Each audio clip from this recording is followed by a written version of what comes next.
মাঝে পাশে কাট পন মারবো সুযোগ পাইলে কি না হলো ওদের পাশের লোক শুধু মনে করে 100 টাকা যদি পন মারতে পারি ওটাই অনেক মাঝে থোড়া আলু দেন বল এটা এটা পড়েনি এটা পড়ে এটা কিছুই দুন এবার না খাইলে আমি তো এইটা মাংস দাও নিয়ে কাটা দিছো মাংস দেহ আর এটা দাও এই পাশেরটা পড়া নিয়ে কাটা পড়েছে এটা সব সদা আর কি বলবো তোকে কি বলবো ভালো ভাবে খাই আসছো ভম হয়ে যাবে ভালো করে দে সব আছে মাংস রাখছি কি বলে মাংস রাখছি যে মঙ্গলবার যদি ঘর চলে যাবে বুধবার তোমাদের বইন করে আবার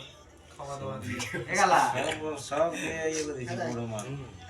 একটু বড় মনে যেখানে দিয়েছে সব জায়গা মানে একদিন মানে ছাড়তে এখন তো দিতে। নিরামিষ চলে না তখন একটু মানে মাংস টাংস আনলে মনে হয় খেতে। বলতে